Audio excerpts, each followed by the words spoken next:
Hi, welcome back. Thanks for joining us and staying with us in this ever-deepening guided meditation into Source Life. And we're entering now our 25th guided meditation.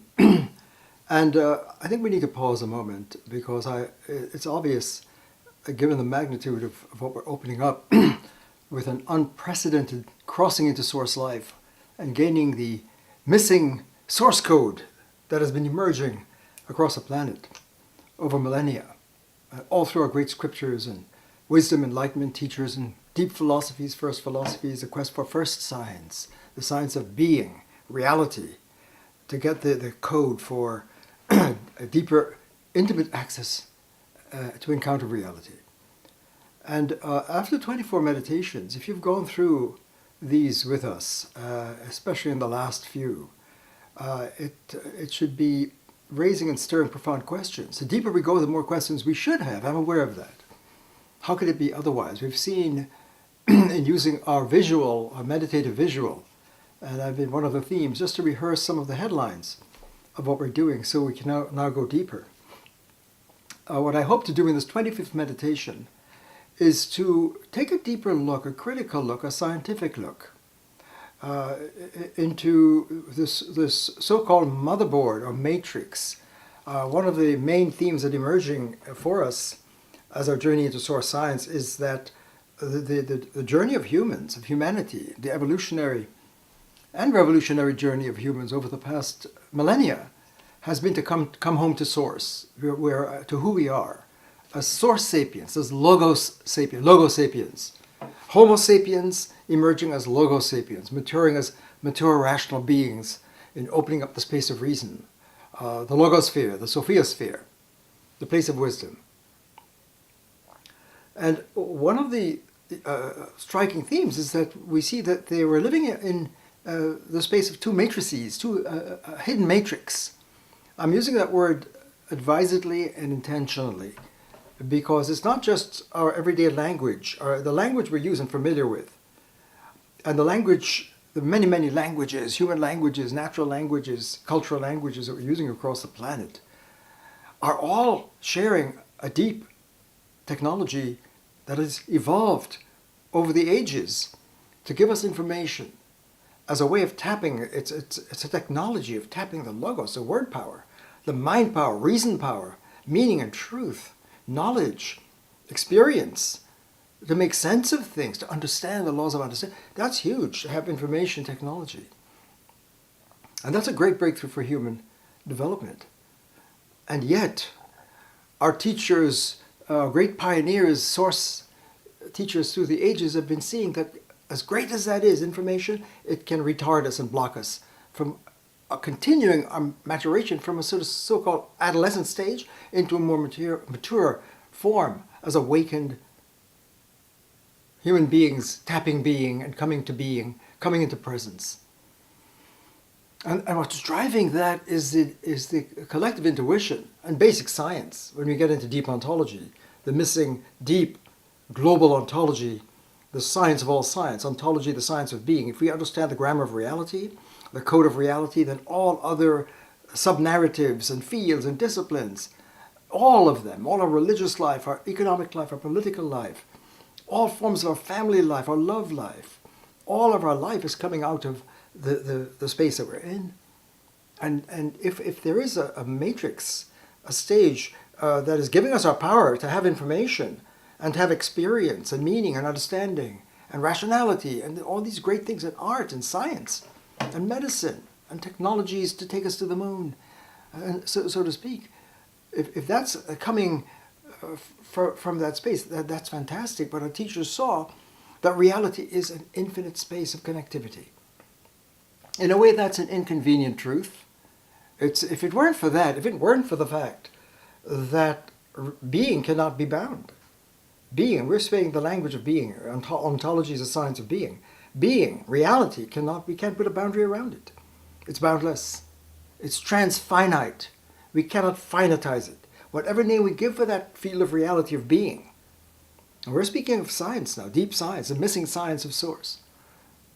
Whether the early attempts to call out that is calling it God names, Yahweh, Allah, Om, Tao, Brahman, Buddha nature, whatever name we're using for the grand unified field, or even the word reality itself is a way to name that reality is a fundamental field.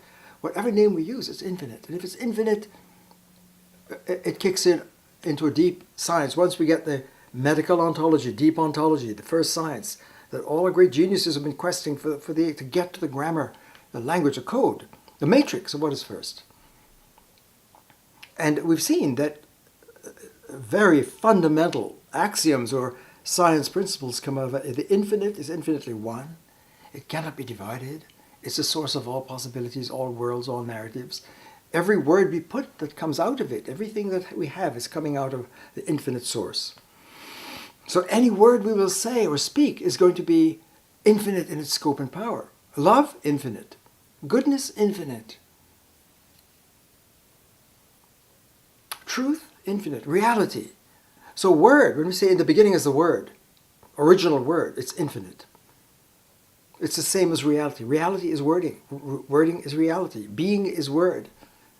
Consciousness, infinite consciousness. Awareness, awaring, infinite awaring. Whatever name we use. When we're speaking deep grammar, source grammar, it's going to reveal that you can't finalize it. Everything is coming from, and everything in it is infinite. And because it's infinitely one, we call it unum pluribus, unum, just to try and get away from unity, because that word has been so misused. When you're getting to deep science, you need a more powerful unity. Unum, infinite unity. It means everything is interwoven. And that means that reality, being, ontos, is a unified continuum. Unum is a continuum. And the continuum implies that all the diversity of the universe, all narratives, all scriptures, all words, all stories, all disciplines, whatever, all forms of life are coming from that source and are connected to one another. That's basic science. So what I'd like to do in this meditation is to ask some very stark questions that we must all be asking correctly. We have to ask some deep probing questions into alleged source science. It must account for itself from where we stand. We want to query it. So if the main point on the way to source science we've seen through these 24 meditations, that there is a matrix, a motherboard, a technology of consciousness that has information. Let's call it a Google space. We could have information. Google is great. And we could hit buttons on our computer and get information, right? And that's simply an amplified, accelerated form of the age we've been living in over the last 3,000 years and beyond. Let's say the last 3,000, 2,500 years, Google age.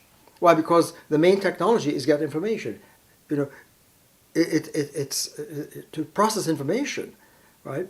Even though we're limping along and drawing pictures on caves and having basic words and signs to symbolize and begin to develop language, and it accelerates deeper and deeper, and the many human languages are forming. They're all coming out of the source, as diverse as they are, and we don't realize until we get the unum axiom of source science that they are connected. Now we can see it. Once we have the access code we're trying to suggest, we can now see and experience and tap right into the connectivity of a vast diversity of languages, scriptures, worldviews, first names that we're using for this field, where all the God names are coming out of this, and these God names, as diverse as they are diverse, are infinitely connected. So Allah and Yahweh and Brahman and Tao and Om and Buddha, they obviously hang out, the Logos. They obviously are interconnected in their diversity. That's unum pluribus. Pluribus means multiplicity of unity. And infinite unity implies a connection of infinite diversity, and it holds it all together. That's the hub of source science. And we've been suggesting that we've been blocked from seeing that.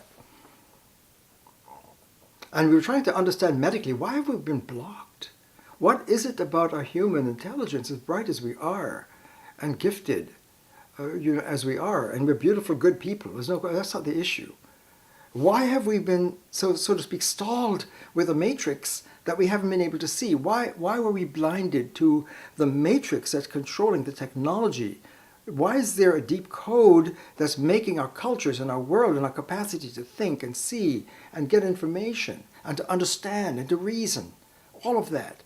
Why? If that's a beautiful thing, but why is it blocking us from deeper access to the infinite continuum of reality? That's a very serious matter.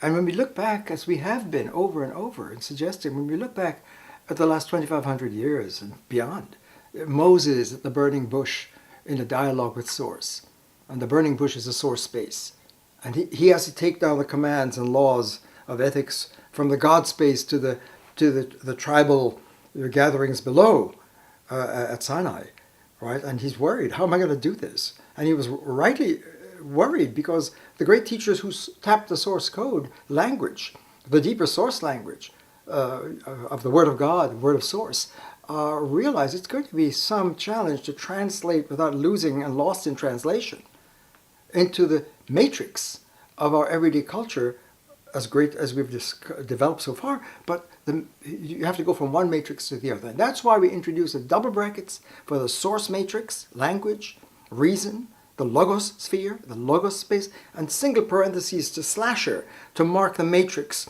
where we've got our information, we've got our rationality in that space, we've got our science and arts and culture and democracy and human relations and education, everything is going on there, but it's still using a matrix that's cutting us off.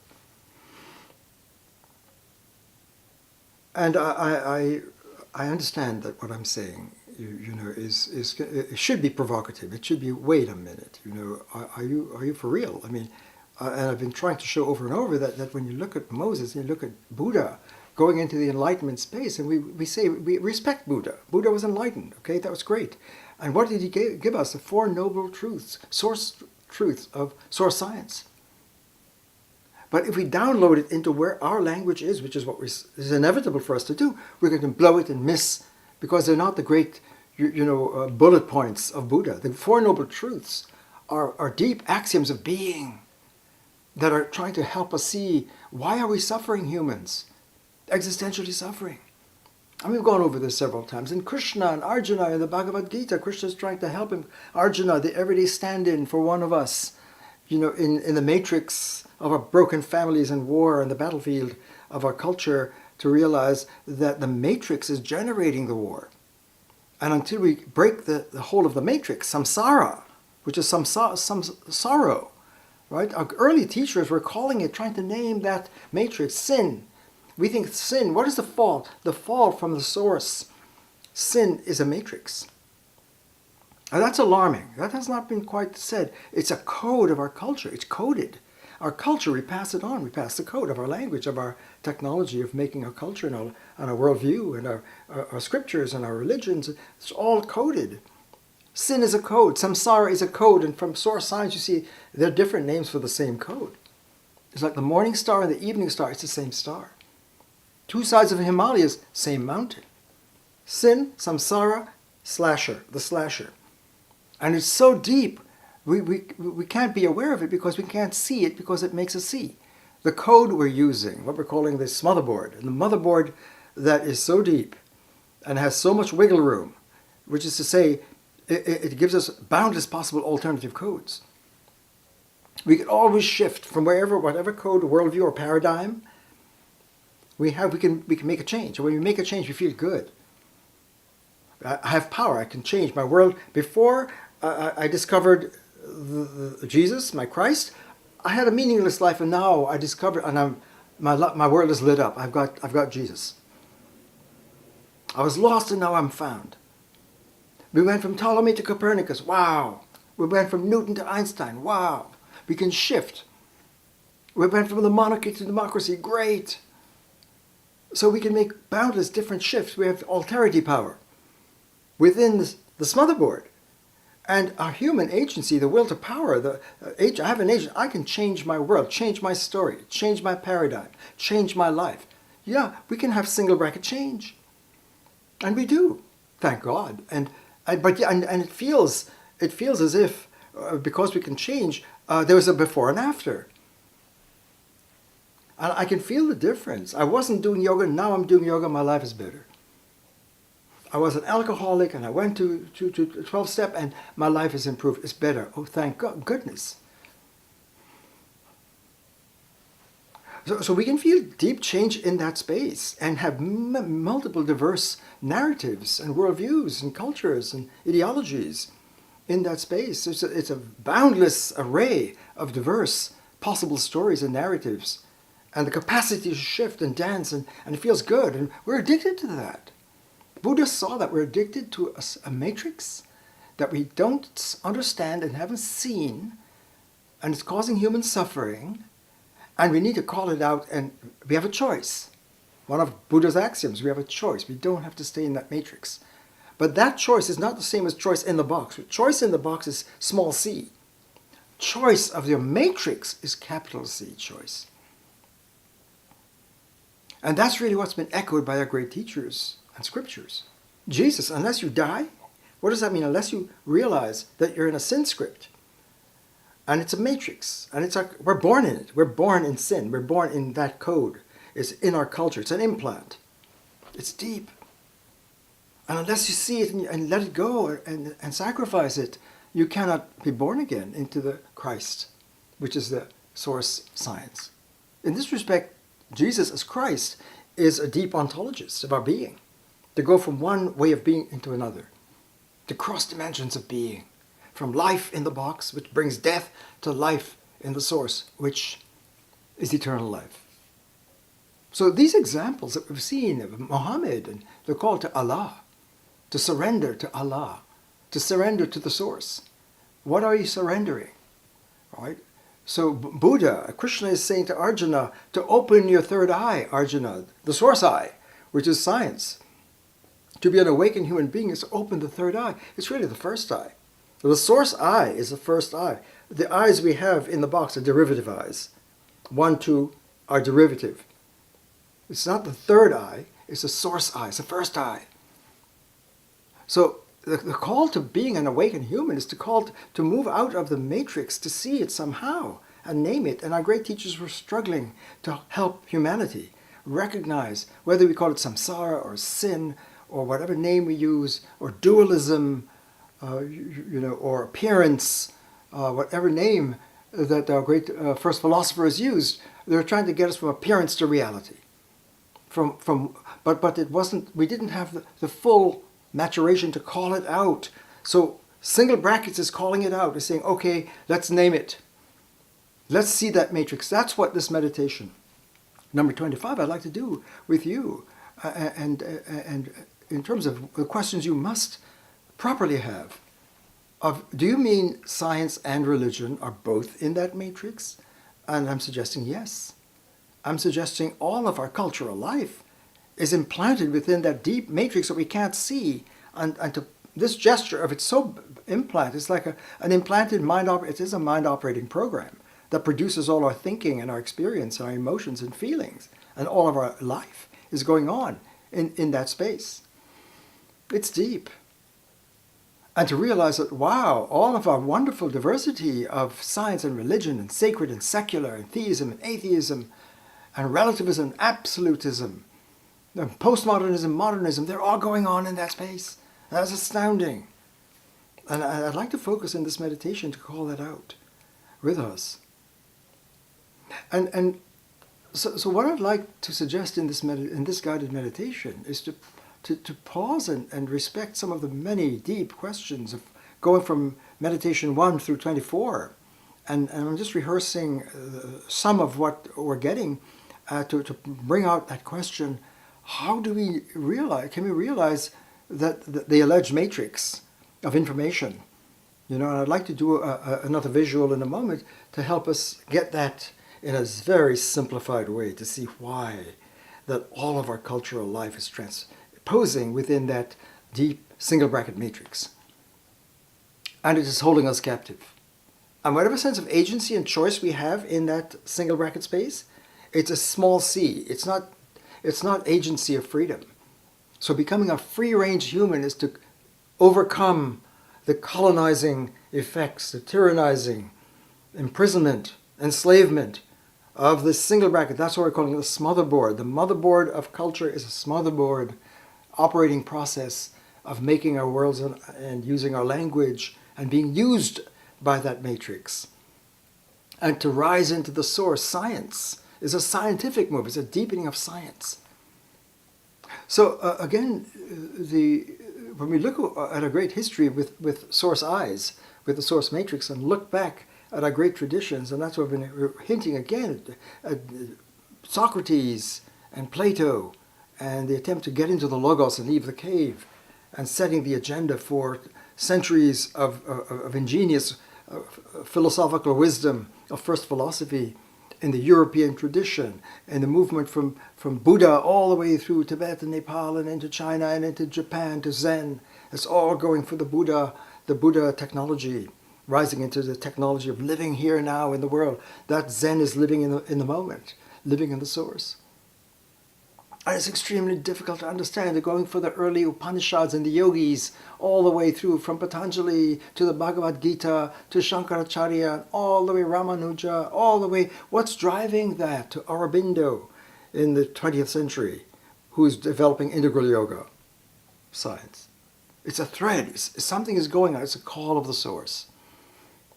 So whatever lineage we follow, the evolution of science, the evolution of life in the American culture from our founding, your fathers and mothers in 1776, where we know we're out of sync with what the vision is and what it calls us to. One nation under Unum, under source, indivisible, the right to life, liberty, freedom, those things. This is a very high source. Our founding fathers and mothers in 1776 in our Constitution were sourcing. They were using a deeper, opening the code to source democracy. Where are we the people? And we're lagging. We have been lagging. What's driving it? To stop the slavery. Women can vote, and on and on.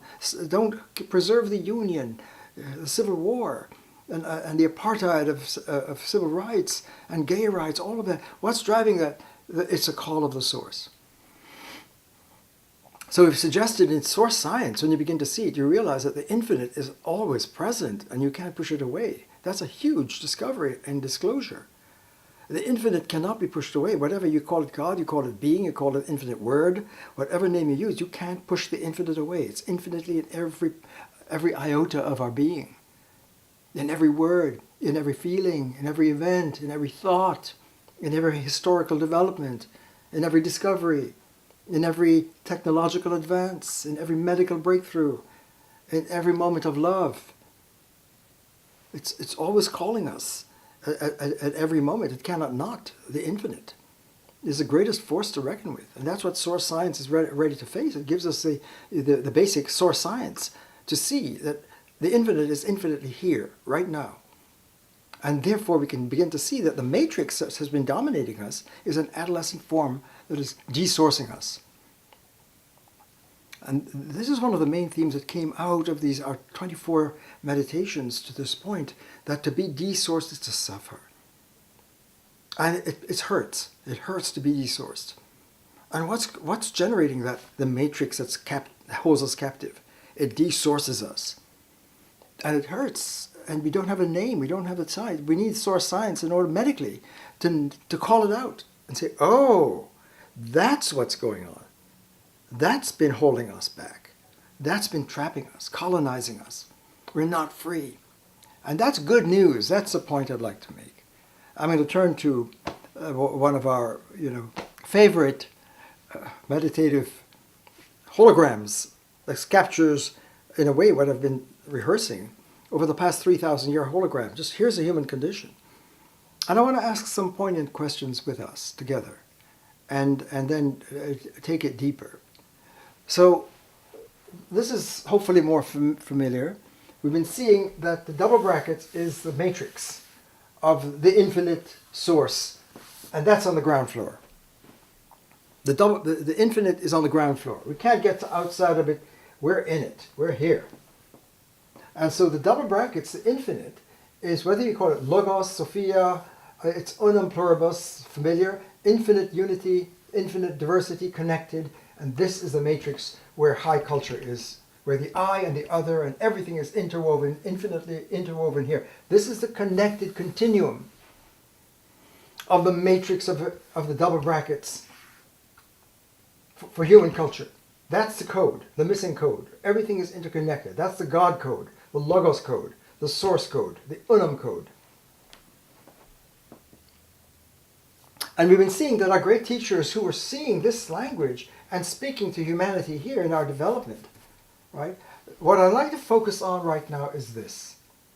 The matrix that's holding us. What do you mean by that?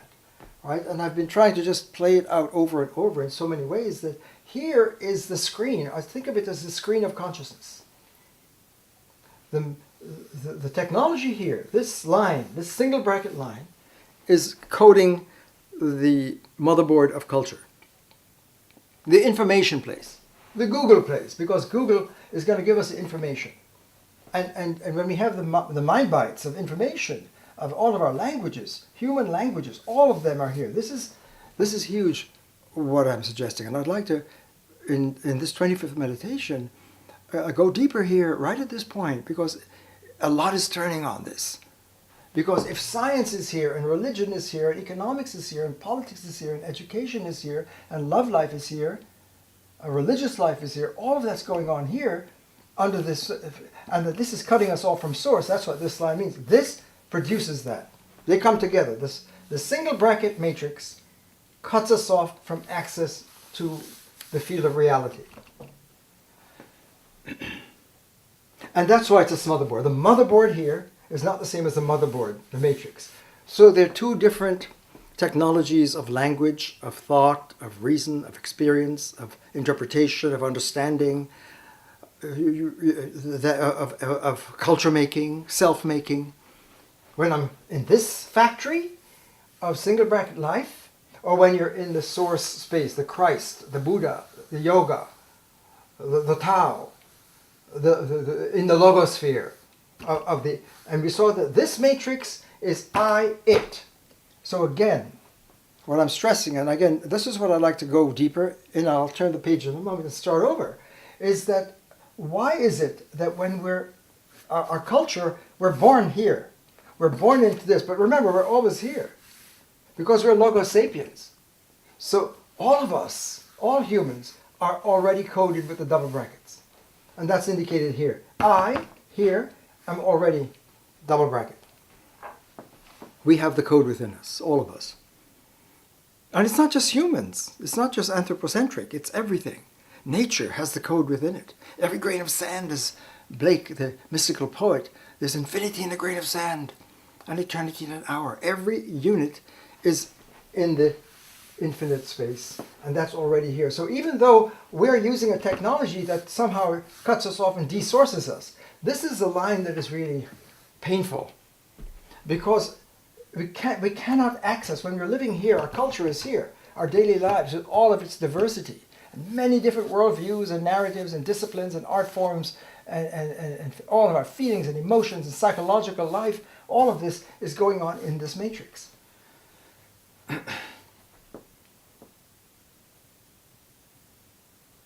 And our great teacher is saying, this hurts.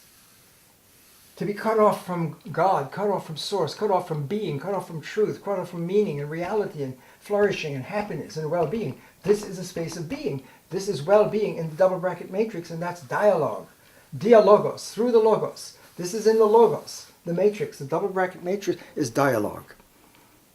You can't have dialogue in the monologue. This is monologue. You can't. If you try to dialogue here, it breaks apart.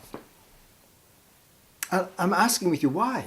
Where did that come from? Why is that the case? And it's serious, medically serious, because if there is a matrix that's holding humans captive here and creating our worlds and our self-making, we make ourselves in this space. So this space is a place of our consciousness. This is our conscious space. This is our experience. This is our world. This is phenomena. These are events. This is history. And all of these different lenses that we have of here's consciousness, and here's a screen of consciousness. So a simple way to look at it is, what is this so-called smotherboard matrix? And how do you go from this matrix, when you're living here and you can't see the matrix because you're able to see, we have vision here. We can, I here, we, humans, consciousness, has a screen where we're processing ourselves. There's a processing plant of experience and life making, life making, world making identity. We make our identities here, as diverse as they are. There's vast diversity here. So this is the screen of experience, of the world, of what phenomena, what appears. So the word phenomena is what appears, all events. Our nature is showing up here. The universe, the cosmos. I can do cosmology here. My physics is going on here. Physics is using that too. That's really what I'm trying to bring out in deepening in this 25th meditation is that let's look at this, and scrutinize it. Because is it the case that all of our cultural life is transpiring and transposing under the influence and domination of and enabling? We're enabled. We're enabled by a matrix that allows us to understand and see and have information. We can Google it here. We cannot Google it there. Our teachers saw that we have to leave this matrix and this divide of the source that is painful. Because reality is the infinite double bracket sphere. All around. It's here too. It surrounds us. We couldn't do this. We couldn't Google without the source. We couldn't do anything. We couldn't have emotions. We couldn't swim with dolphins. We couldn't have mystical experience without the source. Our mystics were really seeing that, look, word here is not good enough. They're tapping that. The mystic is looking into this holistic space, the holy space of being, and realizing that words can't express that. And so, your truth here cannot be expressed in words here. That's mysticism. The wide variety of mystical philosophers, East and West, North and South, are realizing that truth is deeper than our words. But the point is, word is infinite. The infinite word is here, and we hadn't gotten the access to the deeper word. So in a way, source science is demystifying mysticism. Mysticism is also caught under the influence of the matrix, the single bracket matrix. And if that's all you have, if that's absolute and that words are only in the matrix of the box, right, then words cannot express truth. But the great teachers knew. John in the Gospel, in the beginning is a word. Word power, infinite word power. That's the double bracket matrix. So our great wisdom teachers and visionaries and prophets and high priests and first thinkers were somehow hitting the wall and not seeing it because they're seeing here. Reason is here. Single bracket reason is here. Double bracket reason is here. So one of the themes we've made is that this is so implanted in our cultural evolution. It's part of our evolution. It's a culture code that makes our cultures here. And conscious people are having the screen of awareness, and we process ourselves in this space as well. So that is what objectification is. Objectification is deep. It's not just I'm objectifying this person or that person. So don't never objectify a human being. It's one of the codes of ethics. But persons are not objects. Don't objectify, but the technology makes things objects of experience. By its nature, the thinker conscious here is on the screen of our awareness. Our feelings are here, our emotions are here, our facts are here, our beliefs are here, our judgments are of this. All of that's going on here. And it's so powerful, this single bracket technology of language here, that when we use the word language, this is a point I'd like to stress in this 25th meditation. If we draw one source insight from the 25th meditation, is that language here is not the same as language here. But when we're living in culture or life and we're raised and bred into this space of language and we can't see what's holding us in this cutoff, we don't realize we're cut off. We think we're in language. We think we've got all language here. We think that a word, single bracket word, is all the word there is. We tend to think that language is a neutral, transparent medium. We just use language. Right? Never mind that in the beginning is a word, is a language, deep language, infinite language. A language, capital L, is being. Language and being and God and truth, these are all together. You can't separate them. So infinite word has infinite word power. But when we are born into language here and cannot see that, wait a minute, we have an adolescent stage of language. We can take the word into the infinite word. There's a deeper matrix of word. And as great as single bracket word is, it's a great way to capture the fire of the Logos. That's a huge development for humanity. But wow, a great teacher says, no, that's an adolescent stage of cognitive word development, of linguistic language word development. There's a much deeper space of language that we must access to come into being. Language here is a house of being. Heidegger, the great philosopher in his mature philosophy, after he did Sein und Zeit here, his early work, he saw that we're still on our way to language. And language and being are here.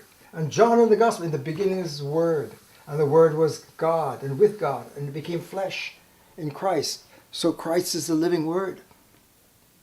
Buddha is the living Word. Krishna is the living Word. When you get into the source teachers, you cannot separate the Word from the being. It's no longer separate. It's a continuum. It's an unum. So you're living the Word, and we're all born for that, all of us. When Jesus was saying, we're all meant to be in the Christ space, the Christ code, the Christ matrix. Yoga is for all people, the Om matrix. Enlightenment of Buddha is for all people. It's a birthright, because we're Logo sapiens, not ego sapiens, not mono sapiens. Homo sapiens have to mature into Logos sapiens. And that's the crossing of the matrix from this matrix into that. And that's what we saw in our last two meditations, 23 and 24. It's scary to let go. This is what we know. This is our life. It's scary, terrifying. Scary is not strong enough. We've got a deep phobia of making a crossing into our high self. And that's an amazing thing to think that we have autophobia. I'm scared of myself. Do I dare step out of my single bracket self, my ID that is familiar, my life, my story, my narrative? I'm addicted to my story. I'm addicted. But the addiction is actually to a pre-addiction, the addiction to the matrix. That's a deep addiction. It's so deep we can't even know we're addicted to it. And that explains a lot of the squirming of humans over the millennia. We know to be de-source hurts. To be here in the space and not maturing into the fullness of our being, of who we are, we're downsized here. We're making ourselves in this space, all of us. So my religion, my science, my art, all of it is going on here. But somehow we're being called by the source to upgrade and let go of this adolescent caterpillar stage into the butterfly. It's an evolutionary, to change the matrix is an evolutionary maturation from a homo monosapien to a logosapien, which is who we are. So we are deformed in the box. And it hurts because being is calling us round the clock. The infinite force is calling us to be, to come home to who we are. Our self, our high self, our conscience is right there with us day and night. And it's blocked. Our high Krishna voice, our Buddha voice, our Christ voice, whatever name you use, it's calling us, our high self. And to be cut off from that hurts. Ontologically it hurts, deeper than our ordinary psychology, and deeper than our physical wounds or illness that we might have. That hurts, yes, but there's a deeper, nagging, gnawing hurt of our being is alienated. I'm not being authentic. My being is imprisoned, captured, confined. I'm not free range. And if we're not free, but we're meant to be free beings, and to drop the matrix and come out of that prison. So ontologically it hurts 24/7, and we don't know how to name it. You need source science to see it. It takes double brackets to see this. This picture here that we have, it becomes visible when you step into the double bracket source science. The medical ontology, The missing science allows us to say, oh, that's where we are. That's the human condition. We're cut off and desourced. No wonder we're hurting. And so we have to take a whole deeper look now. Wow. Are we addicted to that matrix? Yes. Buddha said that we're addicted to this. And it's not a conscious addiction, it's a pre-conscious addiction. It's so deep. It's a pre-addictive. It's just holding us. And it's allowing us to see and to have a story, and we can change, and we can change our story and change our paradigm and make changes and go from theism to atheism, from modernism to postmodernism, from is to isn't, from unity to multiplicity.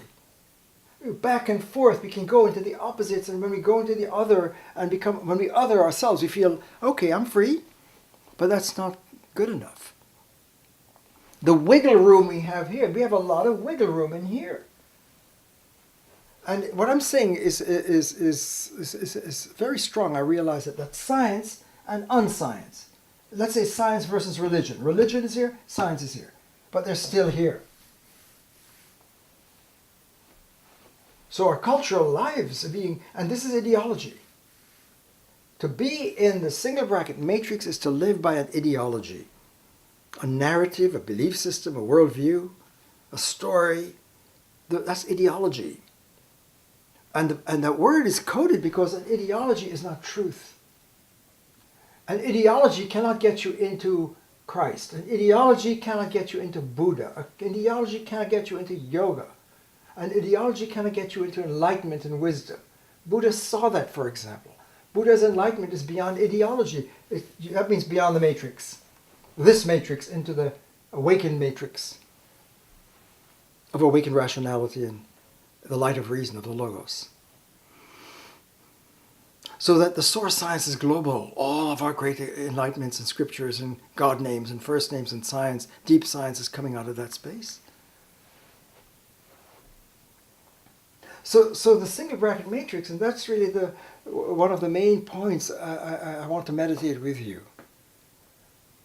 To understand that what's up with this single bracket matrix that we don't see. And why can't? Because we're seeing here. I am seeing here. All our vision and our meaning and our recognition, and we recognize, we identify things, and we make ourselves in the space too. We objectify ourselves, which is a kind of violence, because you say never objectify a person, but we're not objects. We're not beings. Being is not a being. Being, Buddha being, Christ being, yoga being, Tao being, Logos being, is not a being. A being is manufactured in the space. So make yourself an object, an entity with all of your attributes and qualities, and make your story and your ID here. If you make your ID and therefore your life here, you're cut off from yourself and from flourishing. So what I'm suggesting in this 25th meditation, I'm putting a lot of energy with you, meditatively, into this point, because this slips by and we don't see it. Why? Because we have a lot of wiggle room, but you can't wiggle your way out of the wiggle space. You can't wiggle your way into source. No matter how much you change and alter and change the story and change your paradigm and transformational, all of this talk, if you don't call out this motherboard and negotiate this point, you're not going to make the crossing. This is change. The change is here. We make changes here, small c. There it is, change. We can have all kinds of changes. And it feels good, it feels high for a moment. It's a temporary fix. So in a way, Google information. I'm using Google as a metaphor for the information. Just Google it here, right? And you can't Google this.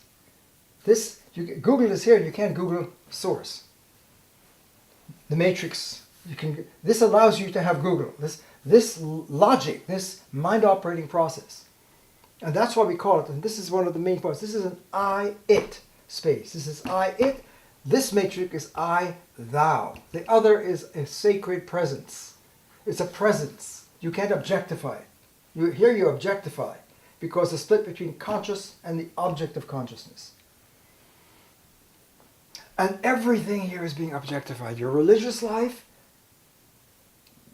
scientific life, your artistic life, your love life, your sex life, your family life, economics, politics, all of it. Everything is going on here in this matrix.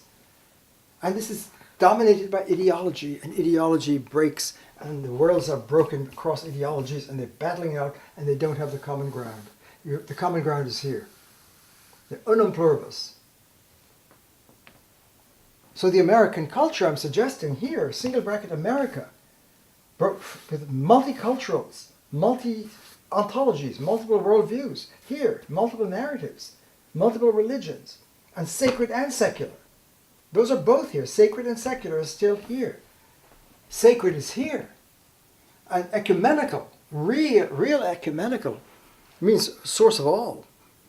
The global is ecumenical. That's a double bracket matrix.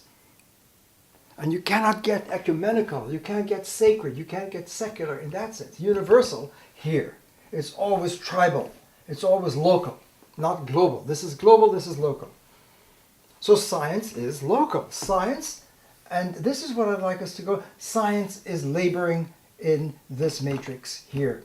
And our facts and our theories and our alternative conceptual structures and frameworks and methodology is to get the facts here.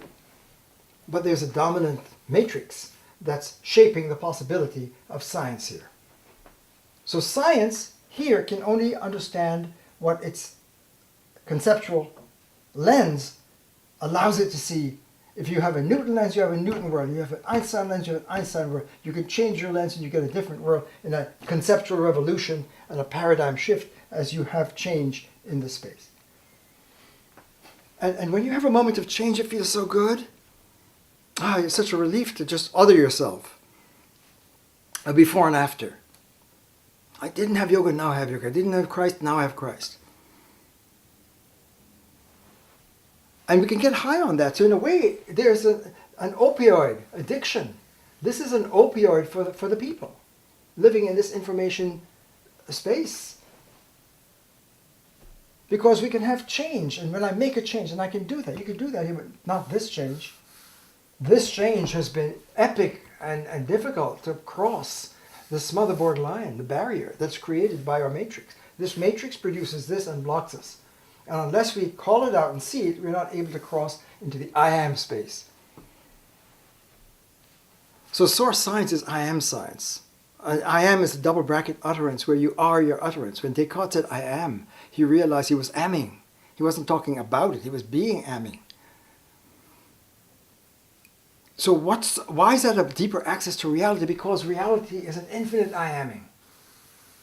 The field of reality is infinite flow of awareness flowing. So that means all the universe, nature, the galaxies are all amming because you can't break it apart from the infinite.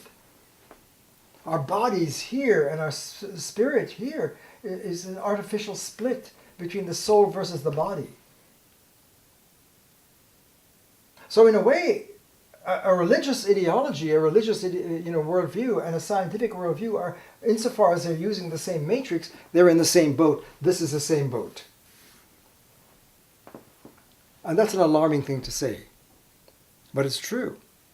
That as diverse as these polarized, diverse, secular or sacred, modernism, postmodernism, science, religion, reason versus faith, soul versus body, unity versus plurality, universal, particular, higher and lower, transcendent, immanent, all going on here. In the same boat. So polar opposites in the matrix of either or, is or isn't, are in the same boat. So that even though you have theism, which is the narrative that God is, the atheist is saying, no, God isn't. No one can deny source is. Try it. No one can deny the source, reality. Reality is. Infinite reality is. No one can. There's a theist or atheist, the skeptic, the nihilist, the narcissist, the solipsist. They're all here. In the same boat. And it's a Titanic. A great teacher saw that it's compromised. It cannot sustain itself. That's the problem with this matrix. it is not sustained by the source. It's cut off from the source. That's the source, is what reality, being, sustains all life. And this matrix alleges to be self-sustaining. I am me. I am. It's as if we're doing ourselves. We're bootstrapping this one here. We're bootstrappers. Smotherboarders are bootstrappers. We sustain our own being. I have my own being. And every word, everything is self-sustained, and that's a mythology. It's bad science. Nothing in our world could stand on its own apart from the source. That's why it's holding us always.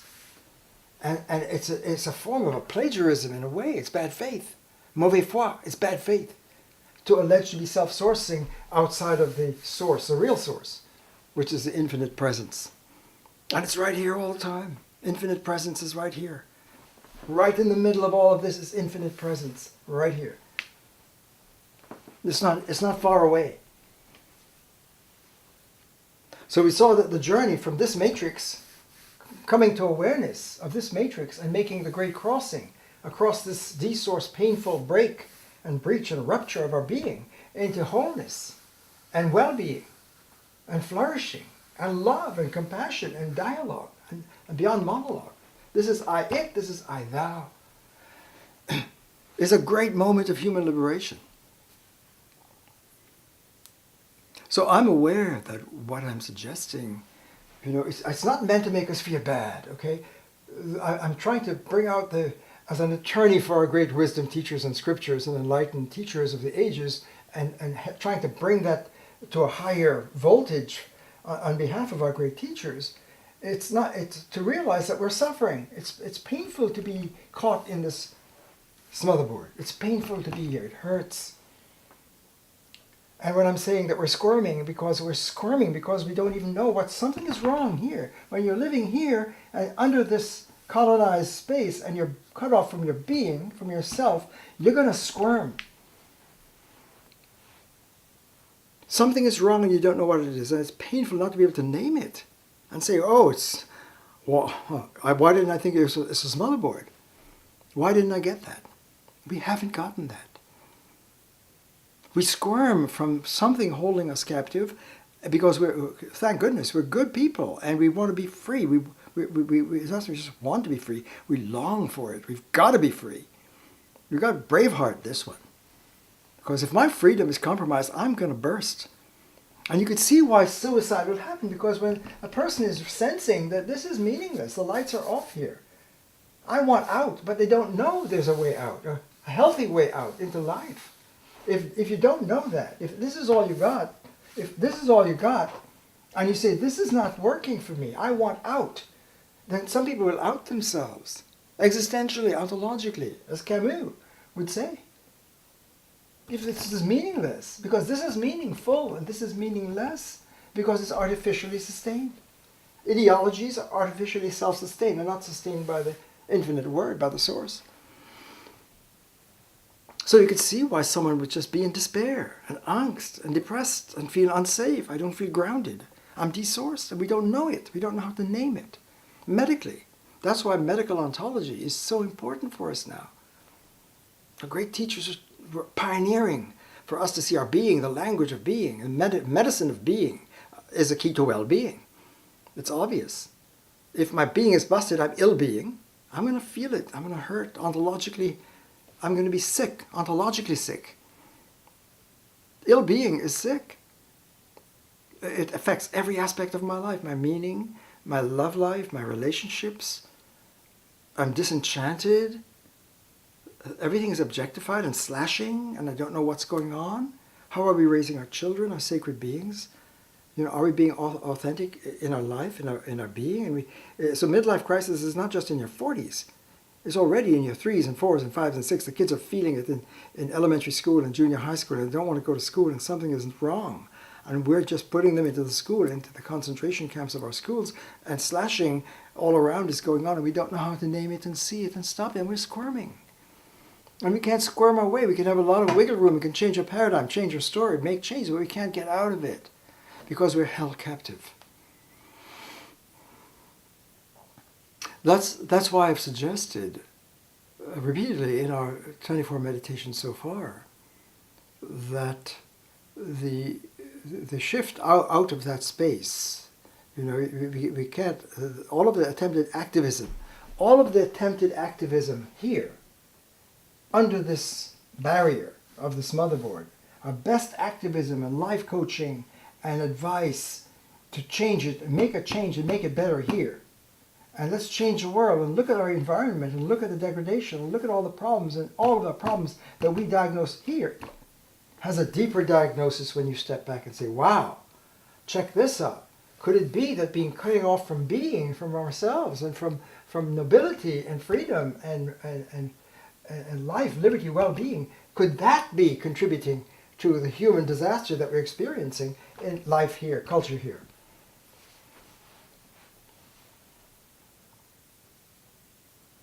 So people who feel it and don't have the name for it because they don't have source science, they haven't gotten the access code to say medical ontology says, wow, I didn't realize my being is broken. I'm cut off from myself. My everyday ID, single bracket ID, is cutting off from my true ID, which is here.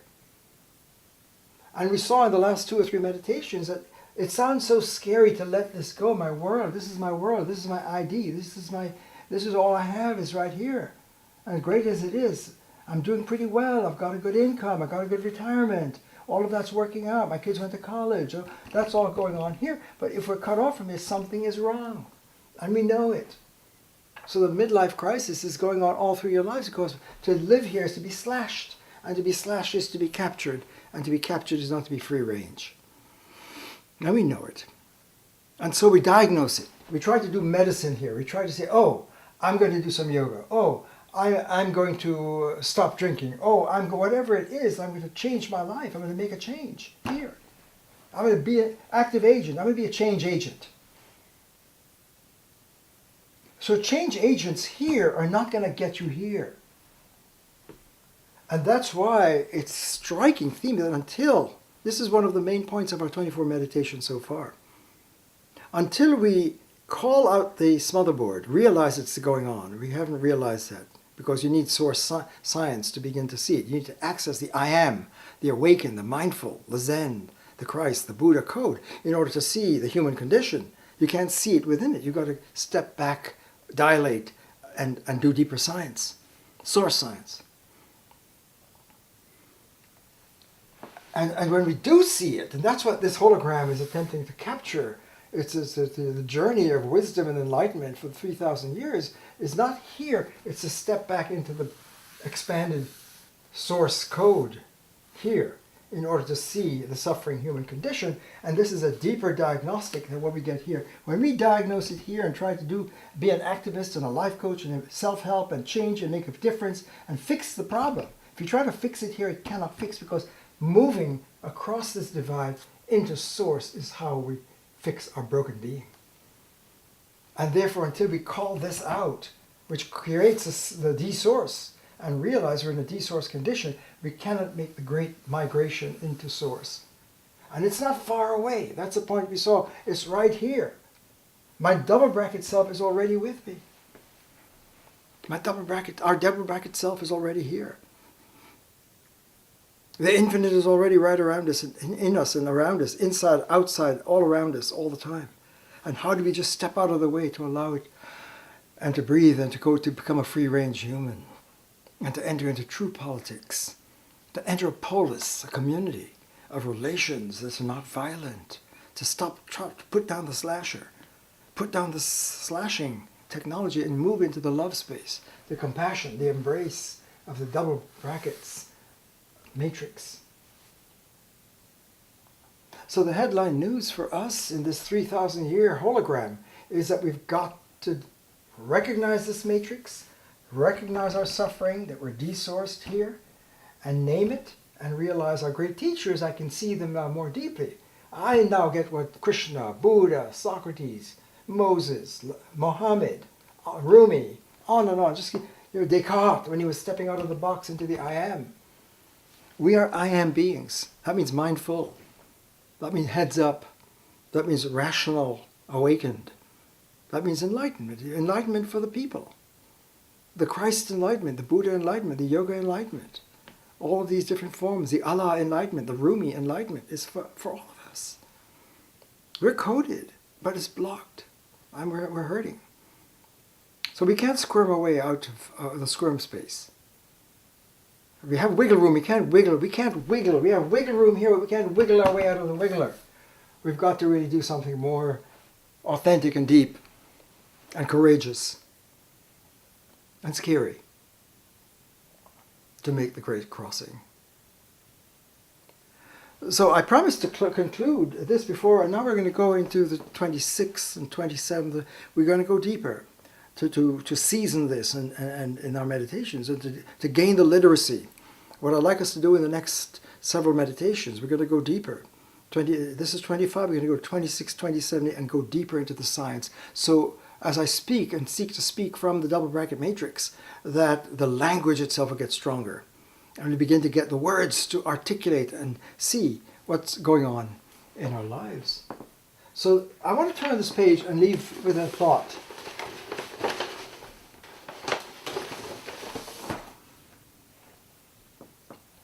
There we are.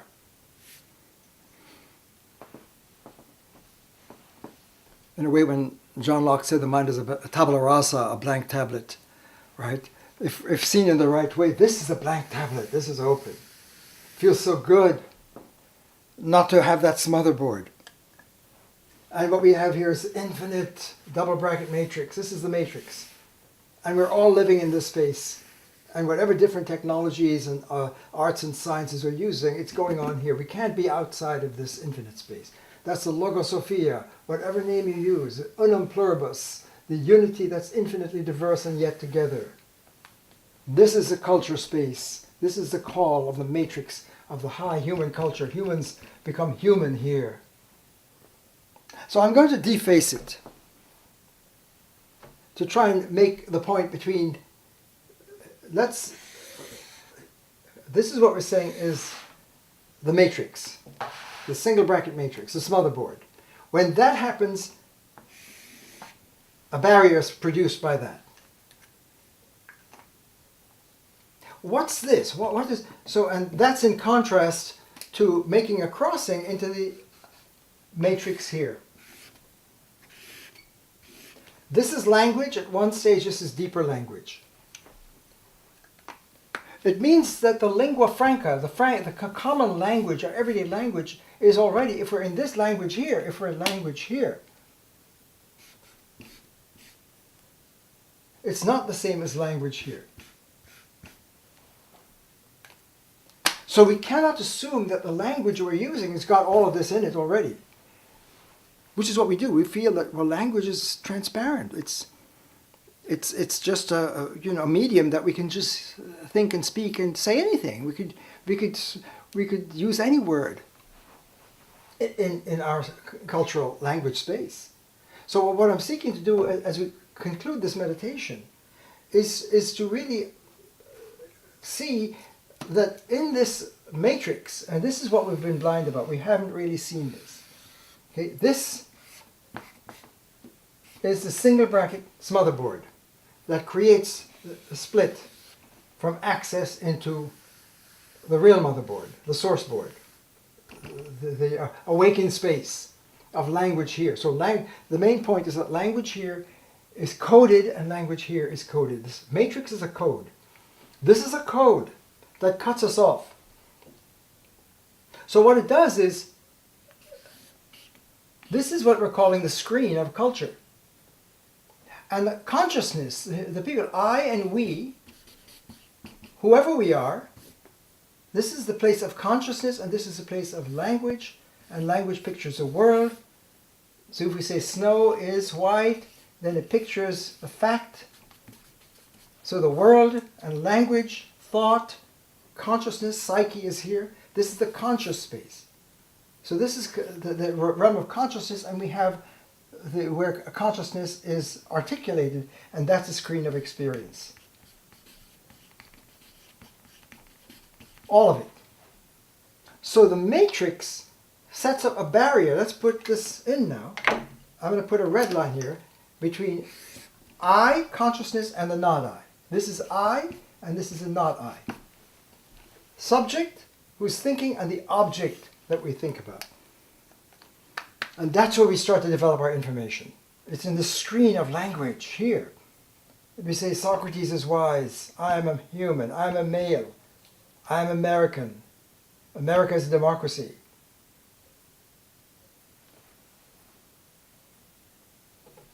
Whatever we say, we're using language here to articulate the information. This is the information space. This is the information space, and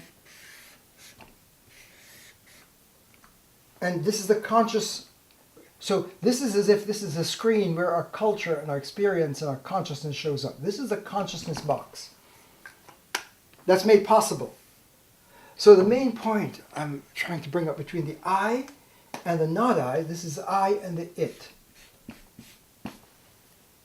The object on the screen of awareness, all of our life is transpiring here. My feelings, my emotions, my relationships, my narratives, my ID, everything is going on in this space. And this is the, so we can see here, but we can't see the deeper matrix. And the point I want to make here is that opposite is or isn't. So we can have opposition here in this space.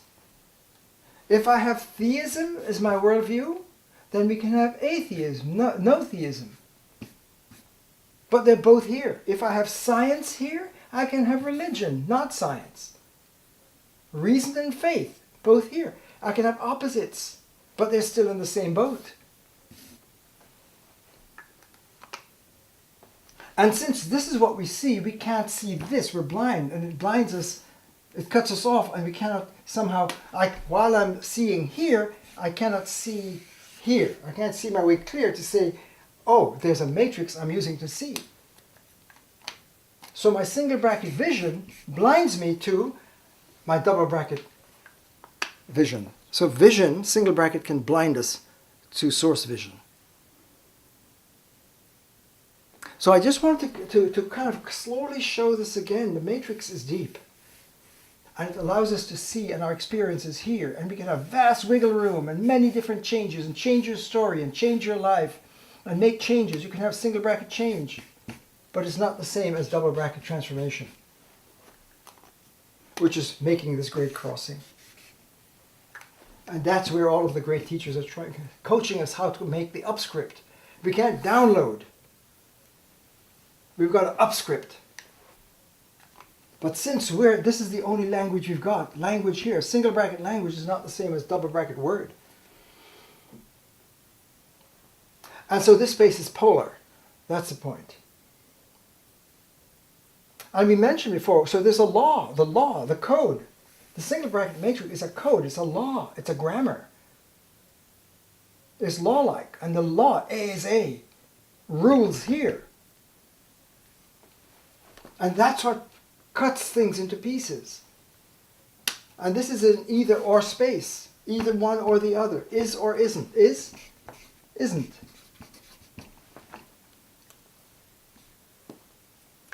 And we keep fighting back and forth. Theism, atheism, same box. Science, religion, same box. Reason, faith, same box.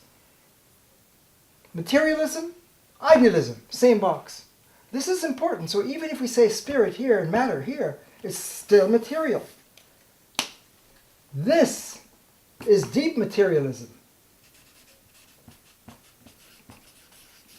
This has not been seen. This, when we say our problem in our culture is materialism, it doesn't mean small m, it means deep materialism. Even our spiritual life, why? Because it's objectified. That's the matter.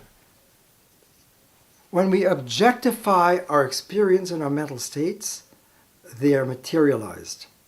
And a material is an it. And if it's it, it's inert. If it's inert, it's not alive. And that's why words here are inert. They're not alive. Words here are living words. Double bracket language, I am language, is living words. And this is, language is life. So when Jesus is speaking in Christ's words, I am the way, the truth, and the life, that's double bracket living words. You have to be it. That's I am language. That's I thou language. That's dialogue language. This is I-it language. That's the main point. So when I've got a fact, I've got to see the fact, and that's my truth. And I have a belief, and that's something I believe to be true. And I affirm the facts. This space between consciousness is severed from the object of consciousness. That's the matrix, and it makes everything into an it. So my ID, which I make here, is an inert entity. When we make ourselves an entity, a being, as great as it sounds, I want to be someone. I want to be. Our language of being here, to be a being in the box, is to be caged and colonized by a matrix that's forcing us into the box and not free range into the open space of the I am and the other and the beautiful relationship between the I and the other that faces me in the sacred. This is sacred space and this is desecrated. So as much wiggle room and different codes and different stories and narratives and paradigm shifts and transformations that we can make here, it's not going to get us into the awakened matrix. So all of our best activism here that doesn't call this out is stalled. And this is not new. It's 2,500 years, for example, just to pick 25, since our great teachers began to bring into our recorded history. It goes beyond that, but let's just say 3,000 years. The great teachings are coming to call us into source. Our great source pioneers are calling us here, but we can only hear it in this space, and we're cut off from the access to the medicine. This is great medicine. So if your Jesus is here, it's not Jesus. If your God is here, it's not God. If your Buddha and yoga is here, it's not Buddha, it's not yoga. If your science is here, it's not science. That's the point I'd like to make. Because we could say, well, science, we've got science, and science is our truth, and that's really the technology. But if science is laboring under the objectified board, and that's what deeper the materialism is versus spiritualism. So even our spiritual life can be materialized. That's a shocking thing to see. Spiritualism in the box is still, along with matter, it's material, it's objectified. If it's objectified, it's inert. If it's inert, it's not alive. If it's not alive, then it's cut off. And that hurts. To make yourself into an ID and to have a narrative here and living your narrative and realizing that you're not sourcing. You're not tapping your true self. You're not authentically being. And you have to cross into life, liberty, well-being here. So that's going to hurt. And we're going to try and medicate it. And so we have all kinds of misdiagnostic about what is it going to take for me to find love. I'm looking for love. If you're looking for love here, it's in all the wrong places because love is here. If you're looking for intimacy here, it's objectified and therefore you're disintimate. To get intimacy, you have to go into the deep, sacred I-thou flow of real sexuality and love and encounter and compassion and connectivity and the continuum, the unum, here. So we're going to try and find all kinds of ways to fill the void because the self here has a vacuum within it. It's void. Its being is gutted, and it's going to want to fill it. And I want celebrity. I want fame. I want money. I want recognition. Right? You want to fill that. I'm addicted to that. Why? Because we're addicted and pre-addicted to the smother word. Excuse me. That's what I'm called squirming. We squirm here because we want out. We want to be free range, but we're not. We're captured. We're colonized. And life here is desourced. And when we're desourced, our being is alienated from ourselves. And this is the place of truth, of meaning, of goodness, of ethics, of reason, of rationality, of science, of religion, of worship. And real worship is to move from here into this place. All of our great rituals are rites of passage. When we take sacrament or communion, communion is here. When we drink the sacred wine, to morph it from wine to wine, from bread to bread, the bread of Logos, the blood of Logos is here. So whatever religious ritual, it's not meant to be here. It's meant to take us out of the matrix into the God code. So I'd like us to end this meditation. It went on a while, and I hope you follow with the main point.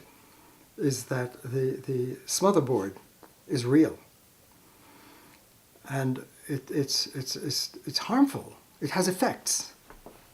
This has harmful medical effects on our lives here.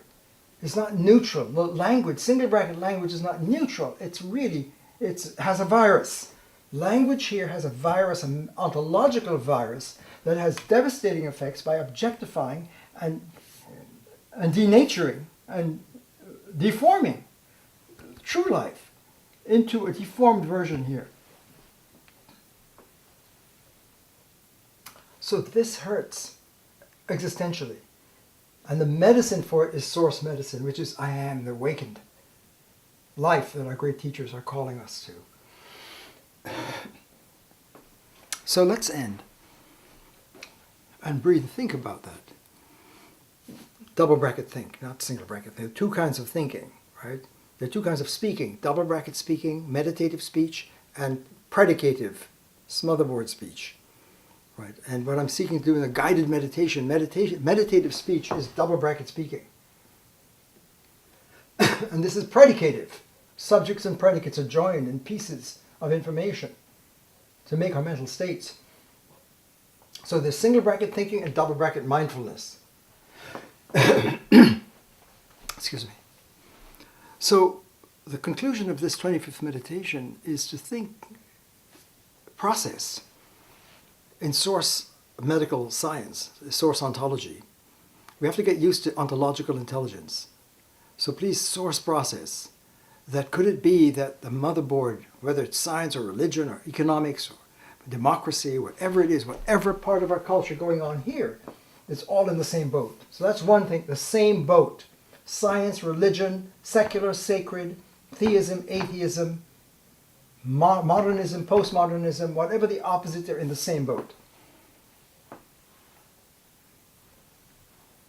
And therefore, the only true activism, ontological activism, is to see this and call it out and move where our great pioneers, sourced pioneer teachers have been calling us to.